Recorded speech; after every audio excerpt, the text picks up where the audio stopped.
17 décembre 1916, Saint-Pétersbourg, Russie. Grigori Raspoutine, un illuminé et confident du tsar Nicolas II, est tué par balle.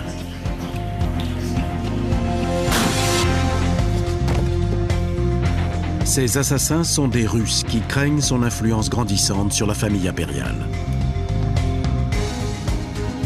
Les circonstances de l'assassinat de Raspoutine sont restées incontestées pendant un siècle. Mais des documents secrets nous révèlent que les Russes n'étaient pas ses seuls ennemis. Qui d'autre était présent le soir du meurtre? Nous avons aujourd'hui des éléments qui remettent en cause toutes les théories élaborées depuis les 100 dernières années. Grâce aux photographies de l'autopsie et à des techniques balistiques perfectionnées, nous allons tenter d'identifier le véritable assassin. Rouvrons l'histoire classée de Raspoutine.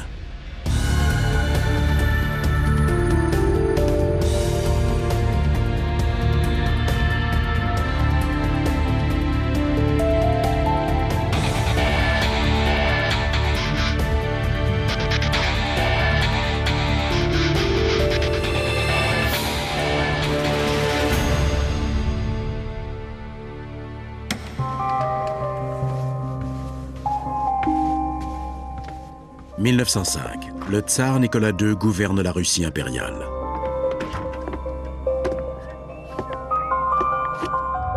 La dynastie des Romanov règne depuis 300 ans. L'empire du tsar s'étend de la Chine à l'Allemagne. À Saint-Pétersbourg, la capitale, le palais d'hiver est le siège de leur pouvoir.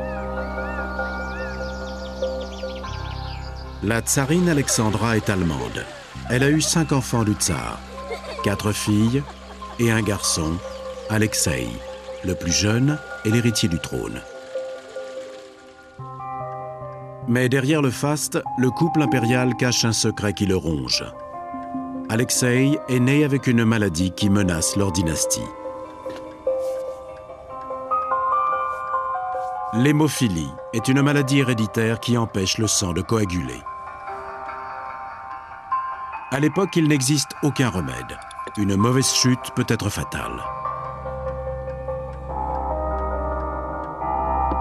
L'historienne Hélène Rapaport évoque la détresse des parents.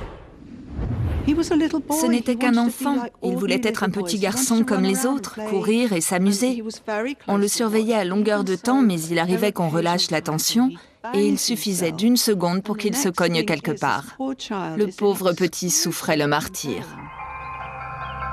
Pour conserver la confiance du peuple, les Romanov font tout pour cacher la maladie du petit Alexeï. La tsarine Alexandra, très croyante, se tourne vers l'Église orthodoxe. Mais sa foi ne peut rien contre la maladie de son fils.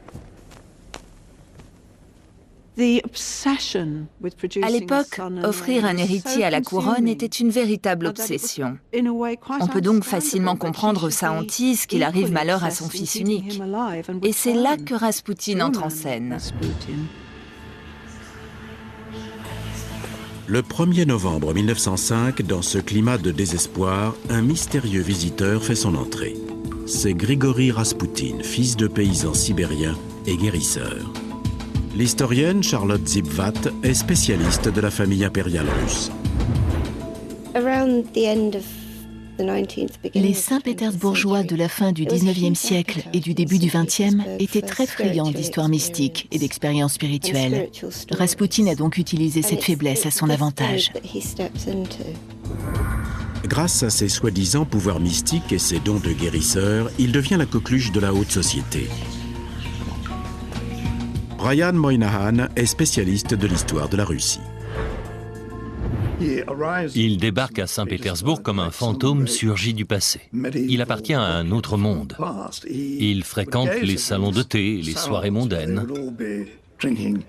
C'est une ambiance très respectable. Et il se met à divertir les nobles avec ses histoires sur les paysans de Sibérie. Ces gens n'en ont jamais vu de leur vie. Le tsar écrit dans une lettre « J'ai reçu la visite d'un paysan de la province du Tobol. Il a fait forte impression auprès de la tsarine et moi-même. Raspoutine gagne les faveurs de Nicolas et Alexandra. Il l'apprécie dès le début. Il est même invité au palais Alexandre, où on le présente aux enfants. Le palais Alexandre est à 25 km au sud de Saint-Pétersbourg. C'est là que Raspoutine fait sa première démonstration en tant que guérisseur. Il commence par prier. L'enfant se détend et finit par s'endormir. Lorsqu'il se réveille le lendemain, la douleur a disparu. À l'évidence, il possédait des pouvoirs de suggestion très puissants. Personne n'a pu l'expliquer, ça restera toujours une énigme. C'était comme s'il avait des dons d'hypnotiseur. Cet événement a prouvé que Raspoutine réussissait dans un domaine où la science médicale échouait. Pour la tsarine, c'est un faiseur de miracles. On l'appelle le moine fou, mais ce n'est pas un moine, et il était loin d'être fou. Raspoutine vit dans un modeste appartement du centre de Saint-Pétersbourg, non loin du palais d'hiver. Il est de plus en plus impliqué dans la vie des Romanov. Inquiet pour sa propre sécurité, le tsar le fait surveiller par l'Okhrana, la célèbre police secrète. Elle suit de près Raspoutine, alors qu'il reçoit des visiteurs de tous les horizons, hommes d'église, nobles, militaires. Tous veulent rencontrer le célèbre paysan sibérien. Parmi les habitués, on compte surtout des femmes. Cette photographie de Raspoutine, très bien entouré, a fait le tour du monde. Il devient la vedette incontestée. Tout le monde l'admire. Il possède un tempérament extraordinaire, une énergie incroyable. C'est un homme éclairé à bien des égards. Il est compréhensif, profondément gentil. Pour résumer, un tombeur héroïque. Tous ces va-et-vient dans son appartement alimentent les commérages. Il séduisait tout ce qui passait. À n'importe quelle occasion, dans le train, lors d'un pique-nique, partout, dès qu'il sentait qu'il y avait une possibilité. Il était le mauvais garçon qui dévergondait la femme russe respectable. Les spéculations sur la vie débauchée de Raspoutine vont bon train, à tel point qu'on lui prête même une liaison avec la tsarine. C'était presque un fait établi en Russie. La réputation de la tsarine en a beaucoup pâti. Le trône impérial lui-même s'en est trouvé discrédité. Une caricature de Raspoutine en compagnie de la tsarine circule dans tous les milieux. C'était un homme à femme, mais la tsarine était une exception. Il n'était pas question qu'elle l'entretienne. Avec elle, il se comportait comme un vrai saint. Cette photographie montre que malgré la rumeur, Raspoutine n'a pas perdu la confiance de la famille impériale. Il était leur seule lueur d'espoir. À mon avis, il se moquait de son côté crasseux et négligé et de son penchant pour l'alcool et les femmes. Ils pouvaient aider leur fils. Le reste n'avait pas d'importance. Nicolas aurait même dit qu'il préférait 10 accès de colère de Raspoutine plutôt qu'une seule crise d'Alexandra. Mais pour les aristocrates, Raspoutine semble avoir une emprise hypnotique sur la famille impériale. Son influence sur elle devient un débat ouvert au Parlement. On va jusqu'à écrire à son sujet que c'est un sale paysan dépravé que l'impératrice écoute beaucoup trop. Les événements mondiaux vont confronter Raspoutine à d'autres ennemis puissants.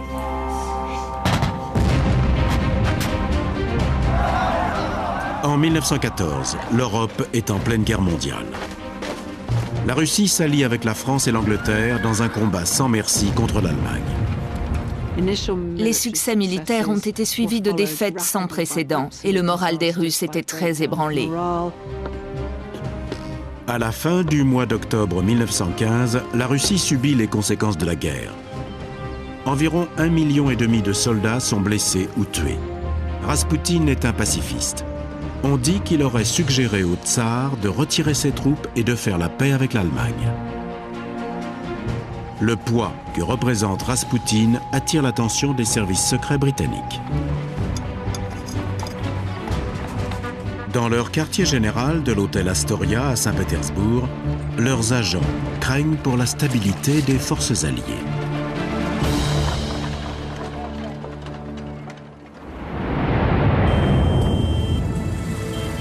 Nous sommes au palais Whitehall, à Londres, le QG des services secrets britanniques pendant la Première Guerre mondiale.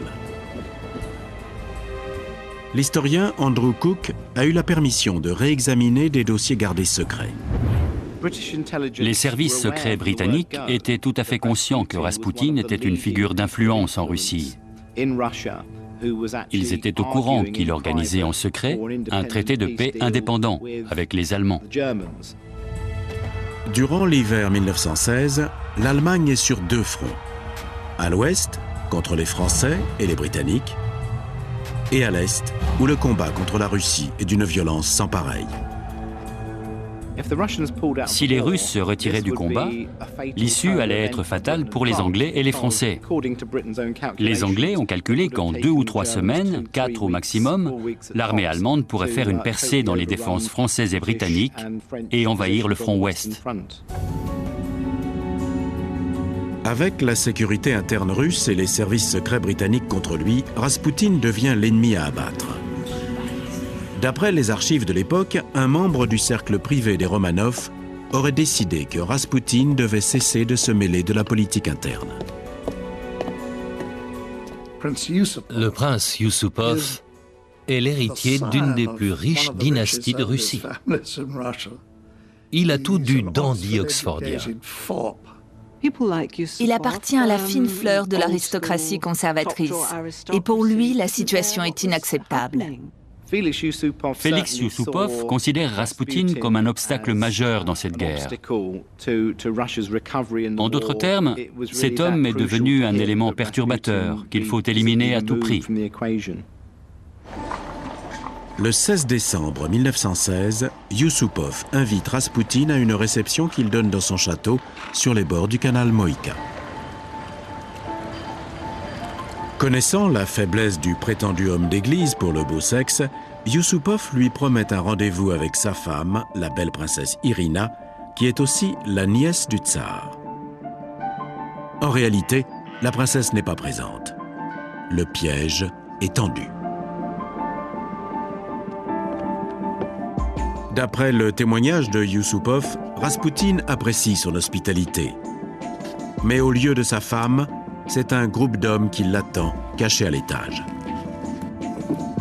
Parmi eux, Vladimir Pourishkevitch, politicien de renom, et Dimitri Pavlovitch, membre de la famille impériale. Deux mystérieux invités, dont l'identité demeure secrète, sont aussi dans la pièce. Raspoutine est loin de se douter que ces inconnus ont juré sa mort.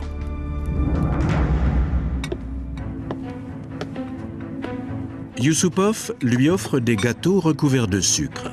En réalité, il s'agit de cyanure de potassium. On dit qu'il a ingéré le poison, mais que ça n'a eu aucun effet. Les chercheurs en ont déduit que les assassins avaient dû utiliser un poison périmé. D'après la version de Yusupov, quand les meurtriers constatent que le poison est inopérant, ils se résignent à tuer leurs victimes par balle. Vers 3 heures du matin, Yusupov accomplit le sombre dessein.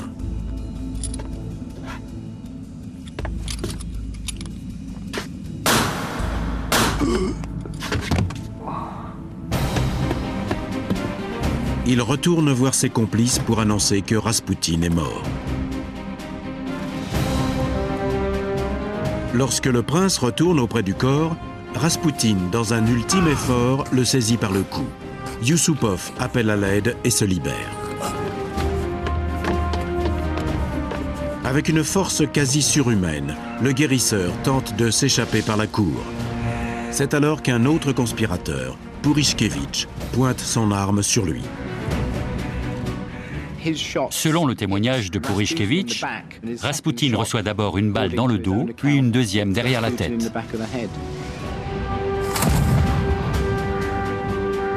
Ces assassins de bonne famille ont fini par achever leur victime. Pour ne laisser aucune trace, ils jettent le corps dans les eaux glacées de la Neva. Mais on retrouve le corps. Non loin de là, près du pont Petrovski. La police fait une enquête rapide. La tsarine fait arrêter Yusupov. Mais le prince nie toutes les accusations. Yusupov n'est pas poursuivi en justice. Raspoutine est enterré, mais son corps est ensuite déplacé et égaré pendant son transfert. On ne le retrouvera jamais. Sans aucune preuve tangible, le prince et ses conspirateurs s'en tirent à bon compte. Voilà pour la version officielle du meurtre, telle que 2 des assassins l'ont racontée. Mais celle de Yusupov est parue 11 ans après les faits. Le témoignage de Yusupov a tout d'un film d'horreur. En gros, c'est l'histoire d'un animal qui a mis beaucoup de temps à mourir. L'extrême brutalité du meurtre a récemment été révélée dans un rapport d'autopsie oublié depuis très longtemps.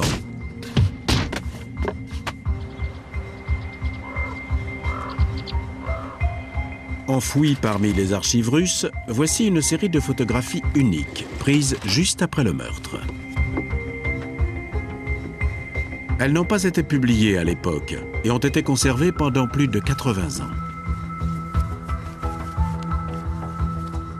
Le lieu du crime, la cour enneigée et les gouttes de sang. Le corps gelé de Raspoutine juste après avoir été sorti de l'eau.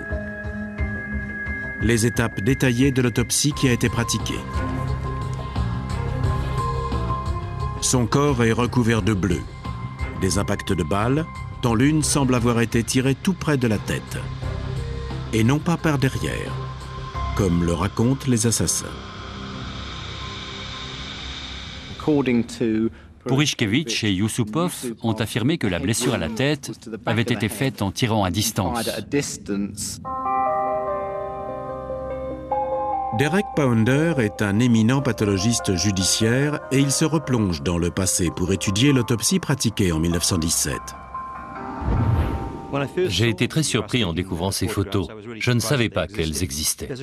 On voit un impact au milieu du front et c'est le coup de grâce typique, celui qu'on tire pour achever sa victime. On voit bien que les témoignages de Purishkevich et de Yusupov n'ont aucune cohérence avec les photos prises pendant l'autopsie. Le professeur Pounder étudie à nouveau les photos pour déterminer si la balle a bien été tirée de près. Purishkevich a déclaré avoir tué Raspoutine avec un pistolet Savage. Avec ce pistolet et une cartouche de calibre 32, les enquêteurs reproduisent la vitesse de tir de l'arme du crime. Ils accrochent une peau d'animal sur un bloc de gel. Cette installation est censée imiter l'épaisseur de la peau humaine. Une caméra haute vitesse permet de capturer l'impact. On peut déterminer la distance grâce à la suie et à la poudre. La balle est tirée de très près. La cartouche pénètre. Autour du trou laissé par la balle, il n'y a pas de résidu de poudre, seulement une légère trace de balle sur le contour du trou. Le professeur Pounder est formel, l'autopsie révèle que la balle n'a pas été tirée à distance.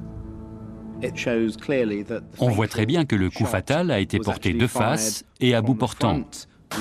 Il n'y a pas plus efficace. L'assassin a dû placer le pistolet entre les 2 yeux de sa victime et n'a eu qu'à appuyer sur la gâchette. Une autre preuve cruciale vient encore démentir la version officielle. La blessure au front semble un peu grosse pour une balle de ce calibre. Elle fait environ 1 cm de diamètre. D'après les calculs du professeur, la blessure est trop importante pour le pistolet de calibre 32 de Purishkevich. On peut s'interroger si l'arme du crime n'est ni celle de Yusupov ni celle de Purishkevich. Ça pose une question importante. Quelle arme a été utilisée ?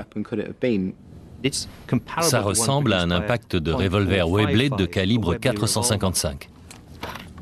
C'est un modèle qui a été créé en 1887 par l'armée britannique. Pendant la Première Guerre mondiale, lorsque ce crime a eu lieu, beaucoup d'officiers s'en servaient.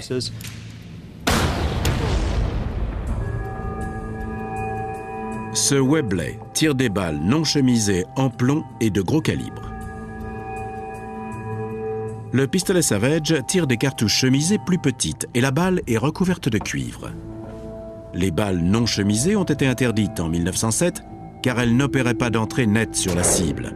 En se désintégrant, le plomb éparpille des particules et crée des dommages collatéraux sur la peau et les os. Les scientifiques font un essai en plaçant une balle de plomb dans un Webley. Ils gardent la distance qui semble avoir été celle de l'impact. En comparant ces essais avec la blessure sur le front de Rasputin, on constate que l'impact ressemble beaucoup à celui d'un Webley. Les tests révèlent que le coup de feu a été tiré de près et que la blessure n'a pas été causée par les pistolets de petit calibre des assassins. Cette autopsie et les preuves balistiques ne correspondent pas aux témoignages de Yusupov et de Purishkevich. Dans ce cas, si ce n'est pas eux, qui aurait donné le coup de grâce? Dimitri Pavlovitch, l'un des conspirateurs, aurait pu avoir un pistolet de gros calibre et achever la victime. Mais Yusupov et Purishkevich ont attesté que Pavlovitch était parti avant le meurtre. Tout porte à croire qu'il reste des zones d'ombre. Notre attention se porte alors sur les deux autres invités présents cette nuit-là. Leur identité demeure toujours un mystère. Les preuves semblent désigner l'un de ces deux hommes comme étant Oswald Reiner.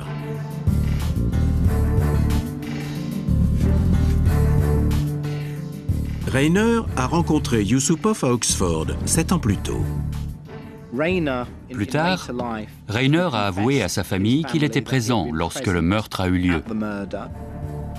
Le fait que Reiner était impliqué dans cette opération apparaît dans un message échangé entre son associé et le chef des services secrets en Russie, peu après la découverte du corps.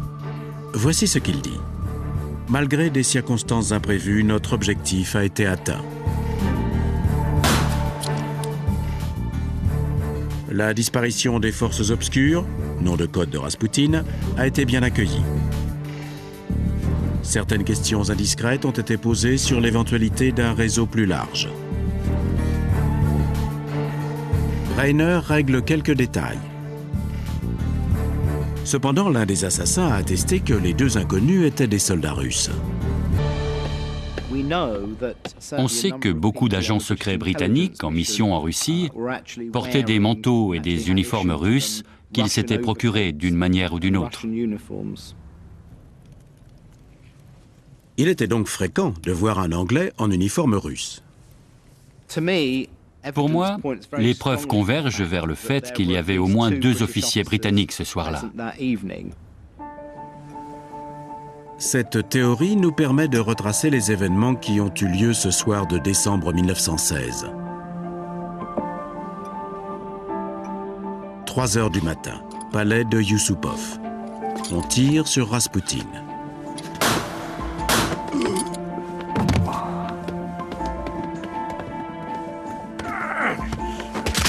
Les conspirateurs le frappent.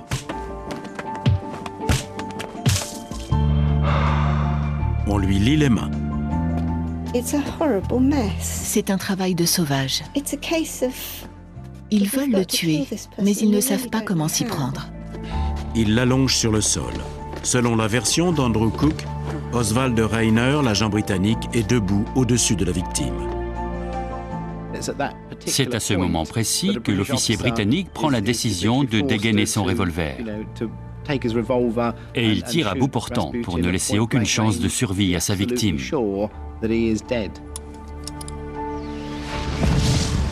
Il l'abat froidement.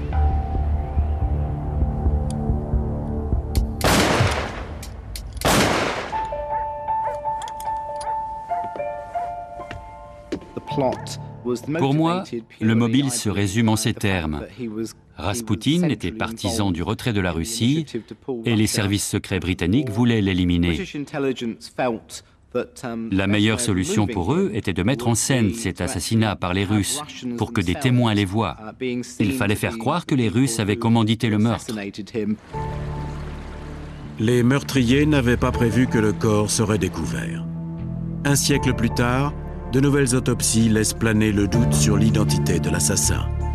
Si les Britanniques ont éliminé Raspoutine pour garder la Russie comme allié, ils ont réussi leur mission. 2 mois après la mort de Raspoutine, la révolution russe éclate. Ses anciens mécènes, le tsar Nicolas et toute sa famille, sont sauvagement exécutés par les bolcheviks qui ont pris le pouvoir. Cela marquera le début de l'Union soviétique et la fin d'une dynastie impériale affaiblie à jamais par ce mystificateur sibérien resté tristement célèbre.